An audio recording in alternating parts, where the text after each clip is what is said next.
आज हम प्रश्नावली 1.2 से संबंधित कक्षा 10वीं के प्रश्न संख्या 3 को आप लोग को हम दिखाएंगे, जो कि वास्तविक संख्या से संबंधित जो चैप्टर है प्रश्नावली 1.2 उसका सवाल नंबर आज हम तीसरा बताएंगे। इससे पहले वाले वीडियो में मैंने आपको 1 नंबर और 2 नंबर को बता दिया है, तो आज हम आप लोग को तीसरा नंबर सवाल बताएंगे। तो चलिए देखते हैं। अभाज्य गुणनखंड विधि द्वारा निम्नलिखित पूर्णांकों के एचसीएफ और एलसीएम ज्ञात कीजिए।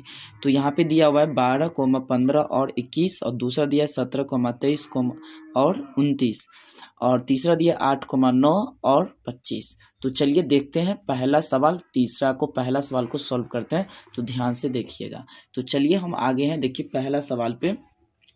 तो सबसे पहले हमें करना क्या है, तो अभाज्य गुणनखंड विधि से बोला है। तो चलिए सबसे पहले हम इसका फैक्टर तोड़ेंगे।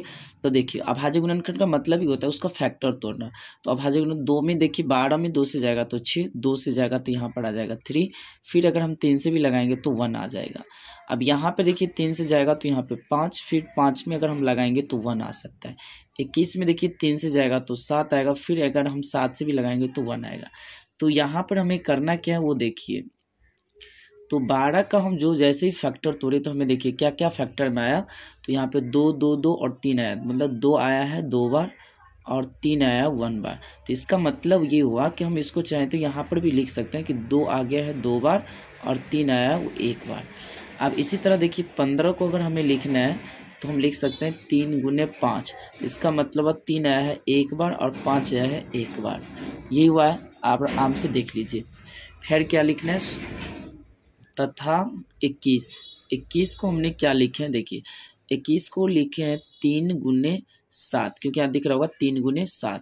तो यहाँ पर 3 आया है, देखिए 3 आया है 1 बार और 7 आया 1 बार। अब जैसे अभाज्य गुणनखंड विधि द्वारा हमें क्या करना है, इसका एचसीएफ और एलसीएम लाना है। तो एचसीएफ और एलसीएम लाने के लिए मैंने आपको बताया है ना कैसे करना है। तो देखिए पहले वाले वीडियो में मैंने आपको बताया था कि एचसीएफ और एलसीएम लाने के लिए देखिए अगर हमें एचसीएफ लाना हो तो ऐसा देखना है कि 12, 15 और 21 का जो अभाज्य गुणनखंड किए हैं उसमें ये देखना है कि तीनों में होना चाहिए सबसे छोटा घात और उभयनिष्ठ। जो मतलब उभयनिष्ठ का मतलब होता है जो तीनों में हो। जैसे यहाँ पे देखिए, यहाँ पर अगर हम चेक कर रहे हैं कि तीनों में चेक कीजिए, यहाँ पे 3 है, यहाँ पे 3 है और इसमें 3 है, तो इसका मतलब 3 हुआ तीनों में। तो इसका मतलब समझिए कि उभयनिष्ठ तीनों में। अब ये देखना है कि घात सबसे छोटका चेक करना है। तो तीनों में चेक किए तो घात तो छोटका सब में एक ही है। और दूसरा चेक कीजिए, देखिए यहाँ पे 2 है, इसमें 2 है तो नहीं होगा, फिर इसमें 2 है नहीं होगा। तो कहने का मतलब ये हुआ कि उभयनिष्ठ का मतलब होता है कि जो आपको तीनों है तो तीनों में होना चाहिए। अगर यहाँ पे 2 ही डिजिट रहता तो 2 ही में लेते। समझ आ गया। तो देखिए अब यहाँ पर वही चीज को हमें लिख देना है कि देखिए चूंकि 12, 15 और 21, क्या लिखना है 12, 15 और 21, 12, 15 और 21 का क्या लिखना है उभयनिष्ठ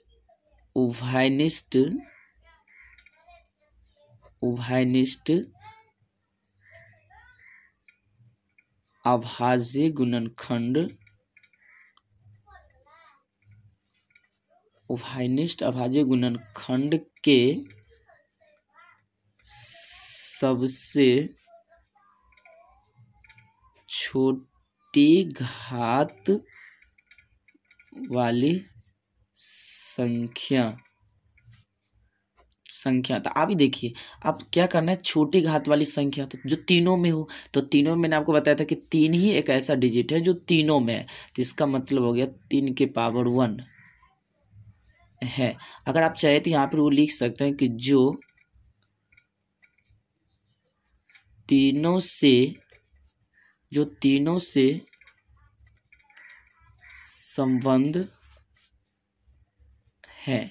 जो तीनों से संबंध है, तीनों से संबंध का मतलब हुआ कि 3 ऐसा एक उभयनिष्ठ गुणनखंड है जो आपको तीनों में आपको दिख रहा है।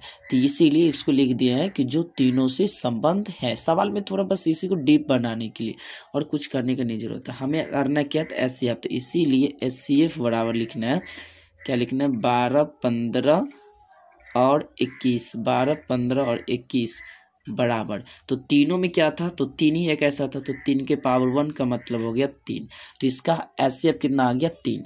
अब हमें इसका एलसीएम लाना है। तो एलसीएम के लिए मैंने एक सूत्र बताया था, लेकिन वो सूत्र इसमें नहीं लगेगा। क्यों? क्योंकि इसमें 3 डिजिट है, वहाँ पे लिखा था 2 संख्याओं का गुणनफल, यहाँ पे तो 3 है। तो हम यहाँ पे देखिए क्या करेंगे, अब हम लिखेंगे यहाँ एलसीएम लाना है ना, तो देखिए आराम से। अब एलसीएम लाने के लिए आपको बस छोटा सा ध्यान रखना है बात को, क्या, तो बस सेम उसका उल्टा लिखना है। जैसे इसमें लिखते थे क्या, उभयनिष्ठ, उसमें उभयनिष्ठ नहीं लिखना है और सबसे बड़ी घात को लेना है। तो हम वही चीज लिखेंगे। देखिए 12, 15 और 21, 12, 15 और 21 का हमें क्या देखना है, अभाज्य गुणनखंड। अभाज्य गुणनखंड, अभाज्य गुणनखंड के सबसे बड़ी घात वाली संख्याएं लिखना है, क्योंकि एक से अधिक लेना है संख्या। तो आप देखो सबसे बड़ी घात वाली संख्या लिखना है, वो कहलाता है इसका एलसीएम। तो अब हमें देखना क्या, देखिए अब इस तीनों में देखना 12, 15, 21 में ऐसा देखना है कि जो तीनों में हो और सबसे बड़ी घात वाली हो। तो अब इसमें देखिए, अब देखिए 3 को चेक करें, 3 को, तो 3 को पहले नहीं करना है क्योंकि हम शुरू से करते हैं। देखिए 2 के पावर क्या है, 2 है। तो आप लोग ध्यान, तो देखिए, तो यहाँ पे बड़ी घात वाली संख्या लिखना है। तो यहाँ से हम लिखेंगे क्या, तो देखिए 2 के पावर 2 है, तो 2 किसी में, देखिए उभयनिष्ठ का मतलब ना होता है कि तीनों में होना चाहिए, लेकिन इसमें तो उभयनिष्ठ नहीं लिखना, अभाज्य गुणनखंड की सबसे बड़ी घात वाली संख्या लिखना है। तो इसीलिए हमको यही ध्यान रखना है कि देखिए सबसे जो बड़ा होगा उसको लेते जाएंगे। तो 2 के पावर क्या है 2, तो 2 ले लेंगे, फिर यहाँ पे लगाइए कोमा। फिर क्या करना है, देखिए अब 3 है तो 3, तो देखिए तीनों में ना, तो एक बार ले लीजिए 3, फिर क्या होगा कोमा। फिर क्या करना है, देखिए अब 5 है, 5 इसमें हो ना हो किसी में कोई फर्क नहीं पड़ता, लेकिन हमको लेना है 5 के पावर 1। और अब लास्ट एक ही को बच गया है 7, तो इसको हम ले लेंगे 7 के पावर 1 है। अब जैसे ही इसको मैंने लिखा, देखिए आपको लगता होगा कि सर एक बार फिर से बोल दीजिए, तो देखिए हम बोल रहे हैं आपको यहाँ पे क्या लिखा, देखिए 2 के पावर ले लिए हैं 2, 2 के पावर 2, 3 क्या है, तीनों में है ना, तो एक बार ले लेना है। उसके बाद देखिए 5 के पावर 1, 5 के पावर 1, 7 के पावर 1, 7 के पावर, तो फिर हमको 3 नहीं लेना है क्योंकि एक बार ले लिया है ना, क्योंकि वो तो उभयनिष्ठ था इसीलिए। तो अब हमें देखिए इसका हमें क्या लिखना है, एलसीएम। तो अब हमें इसका लिखेंगे एलसीएम, तो हम लिख देंगे इसीलिए एलसीएम बराबर क्या लिखना है, एलसीएम कितना कितना का, तो 12, 15 और 21। देखिए यहाँ पे 21 लिख दिए है, थोड़ा यहाँ पे नहीं दिख रहा होगा, रुकिए 1 मिनट। 12, 15, 21 और 21। अब हमें करना क्या है, तो देखिए जो जो यहाँ पर आया था ना, 2 के पावर 2, फिर क्या है 3 के पावर 1, फिर क्या है 5 के पावर 1 और एक है 7 के पावर 1। तो यहाँ पे देखिए 2 के पावर 2 का मतलब कितना हो गया 4, और 3 के पावर 1 का मतलब 3, 5 है तो 5, 7 के पावर 1 का मतलब हो गया 7। अब देखिए इसको हमें मल्टीप्लाई करना है, तो 4 तिया 12, 12 पंचे 60, और 60 को 7 से जैसे गुना करेंगे तो 7 छः 42, 420 आ जाएगा।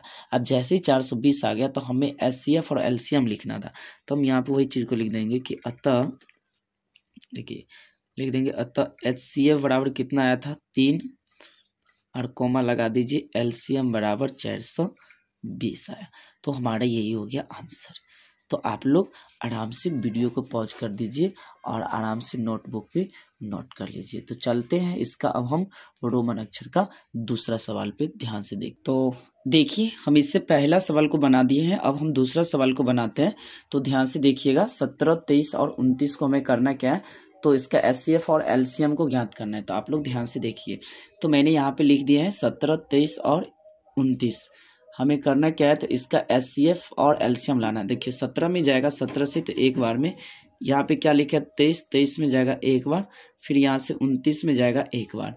तो जैसे ही मैंने इसको लिखा, तो आप लोग देखिए ध्यान से, तो 17 को हम क्या लिख सकते हैं, 17 गुने 1, फिर क्या लिख सकते हैं, देखिए 23 को लिख सकते हैं 23 गुने 1 लिख सकते हैं, और तथा क्या लिखना है 29 है यहाँ पे। देखिए तो 29 लिखा है, तो यहाँ पर हम 29 को लिख सकते हैं, देखिए 29 गुने 1 लिख सकते हैं। तो आप देखिए इसमें हमें HCF लाना था। HCF लाने के लिए मैंने आपको बताया होना कि जो तीनों में होना चाहिए उभयनिष्ठ होना चाहिए। तो देखो तीनों में क्या दिख रहा है आपको, तो तीनों में तो एक एक एक ही दिख रहा है, क्योंकि यहाँ पे 17, 23 और 29 है, ये तो अलग अलग है। HCF का मतलब क्या होता है कि वैसी संख्या होना चाहिए उभयनिष्ठ जो तीनों में होना चाहिए। तो यहाँ पर हमें क्या लिखना है, वही चीज सेम लिख देना। देखिए 17, 23 और 29, 17, 23 और 29 का उभयनिष्ठ देखिए, तो यहाँ पे उभयनिष्ठ अभाज्य गुणनखंड के सबसे छोटी घात वाली संख्या मैंने यहाँ पे लिख दी है। तो आप लोग ध्यान से देख लीजिए। अब तीनों में क्या है, तो देखिए तीनों में एक एक एक तीनों में है, तो यहाँ पर क्या हो गया, संख्या 1 है। अब जैसे ही 1 है तो हमको क्या निकालना है, HCF। तो इसीलिए HCF बराबर, देखिए HCF बराबर हमें क्या लिखना है, तो 17, 23 और 29, तो कितना आ जाएगा, तो जो यहाँ पे संख्या आता है ना सबसे छोटी घात वाली, वही इसका HCF कहलाता है। अब जैसे ही इसका HCF कहलाता है तो मैंने आपको LCM निकालने का तरीका भी बताया है। देखो तो यहाँ पे हमें क्या लिख देना है, सेम देखिए LCM निकालने के लिए क्या क्या दिया है, 17, 23 और 29। जैसे इसमें लिखना है सबसे छोटी घात वाली संख्या, जब LCM लिखना हो ना तो उभयनिष्ठ को खाली नहीं लिखना है, सेम उतारना है। 17, 23 और 29 का उभयनिष्ठ को छोड़ दीजिएगा LCM में, और वहाँ पे लिखिएगा अभाज्य गुणनखंड के सबसे छोटी की जगह पर आप लिखिएगा बड़ी घात वाली संख्या, सेम उतारना, ध्यान से देखिए। तो मैंने यहाँ पे नोट कर दिए हैं वही 17, 23, 29 का अभाज्य गुणनखंड के सबसे बड़ी घात वाली संख्या। तो यहाँ पे वो चीज़ को मैंने नोट कर दी थी। यहाँ पे हमें करना क्या है, तो देखिए एक एक तो तीनों उभयनिष्ठ था, और जो शेष बचा है उसको यहाँ पे लिख दीजिए। तो 17 क्या है, 17, 23 और 29 है।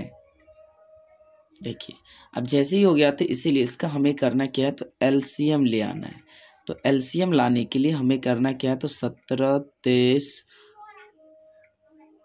और 29, तो हमें करना क्या, तो 17, 23 और 29 का हमें क्या करना है, तो LCM लाना है। लेकिन इसका बड़ी घात वाली संख्या का, तो इसमें देखिए तो 17 आया, 23 आया, 29, तो ये तो सब क्या है, 17, 23, 29 यही सबसे बड़ी घात है, क्योंकि एक एक को लेंगे तो फिर तो मल्टीप्लाई करेंगे तो एक ही होगा।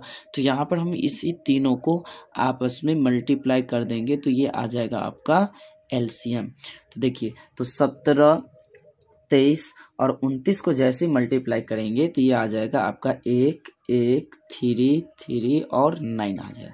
तो ये इसका आ गया LCM। तो हमें वही चीज़ यहाँ पे लिख देना है कि अतः, देखिए अतः HCF बराबर, HCF कितना आया था 1, और कोमा लगा के लिख दीजिए LCM बराबर 1, 1, 3, 3, 9। आपका यही हो गया इसका आंसर। तो देखिए तो आपको यहाँ पे सवाल नंबर आपका क्या हो गया, तो तीसरा का दूसरा सवाल नंबर मैंने आपको बना दिया है। तो आप लोग इस वीडियो को पॉज करके आप लोग इसको ज़रूर नोट कर लीजिए, और चलते हैं इसका तीसरा रोमन अक्षर पर। तो देख लीजिए अब हम तीसरा रोमन अक्षर पे चलते हैं। 8, 9 और 25 को हम क्या करेंगे, HCF और LCM ज्ञात करेंगे। तो चलिए देखते हैं। तो यहाँ पर मैंने यहाँ पे लिख दिए हैं, देखिए 8, 9 और 25, इसका हमें क्या करना है कि पहले की तरह इसका फैक्टर तोड़ लेना है। देखिए तो 8 का जैसे ही फैक्टर तोड़ेंगे तो यहाँ पर देखिए 2 से लगेगा तो 4 जाएगा, फिर 2 से जाएगा तो 2, फिर अगर 2 में भी लगाना है तो आप लगा दीजिए 1 आ जाएगा। 9 में देखिए 3 से लगेगा, 3 से जाएगा, 3 से फिर लग जाएगा 1, अब नहीं लग सकता है। देखिए यहाँ पे 25 लिखे हैं तो देखिए 5 जाएगा, फिर यहाँ से देखिए 5 में लगेगा तो यहाँ पे 1 जाएगा, अब इसमें नहीं लगेगा। अब जैसे ही नहीं लगेगा तो आपको पता ही है पहले की तरह, देखिए करना क्या है, तो 8 का फैक्टर क्या क्या आया, 2, 2 फिर आ गया 2 × 1। तो यहाँ पर देख लीजिए 2 कितना बार है, 2 आया 3 बार और 1 आया 1 बार।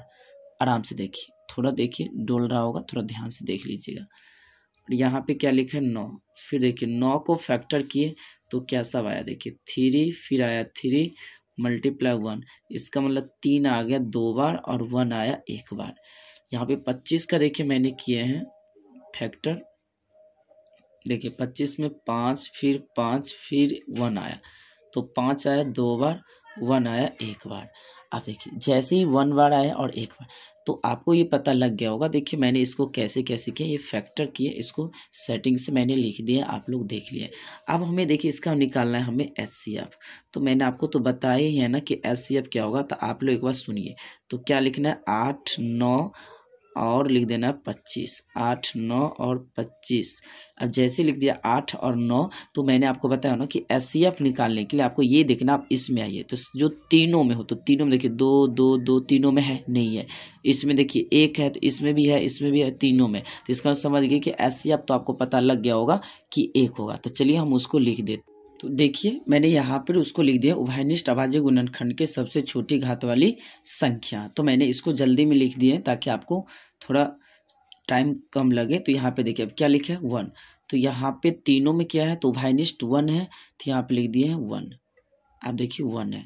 तो अब हमें करना क्या है, तो इसका HCF लाना है। तो इसीलिए HCF बराबर लिख देना है आपको 8 9 और 25। 8 9 और 25 बराबर क्या लिखना है, यहाँ पे 1 है, तो यहाँ पर रख दीजिए 1। तो इसका मतलब HCF क्या आ गया, इसका 1 आ गया। अब क्या लिखना है, देखिए यहाँ LCM। अब हमें LCM लाना है, तो मैंने बताया हूँ ना 8 9 और 25, 8 9 और 25 का सेम लिखना। देखिए आपको सेम क्या लिखना है, खाली उभयनिष्ठ को छोड़ दीजिए और अभाज्य गुणनखंड के सबसे छोटी के जगह पर लिखिए बड़ी घात वाली संख्या है। तो देखिए लिख देते। तो देखिए मैंने यहाँ पे लिख दिए हैं, तो आप लोग ध्यान से इसको देख लीजिएगा। तो यहाँ पे लिखा गया है, तो संख्या क्या लिखना है, तो हमें करना क्या है, तो सबसे बड़ी घात वाली लेना है और उभयनिष्ठ नहीं लेना है इसमें, क्योंकि हमें LCM लाना है। तो यहाँ पे देखिए 2 है, तो ले लीजिए 2 के पावर 3। फिर क्या है, यहाँ पे 3 है, तो 3 के पावर 2 और क्या दिया है, 5 के पावर 2 और 5 के पावर 2 है। देखिए अब जैसे ही ये पता लग गया, तो हमें निकाल देना है इसका LCM। तो इसीलिए लिख दीजिए LCM।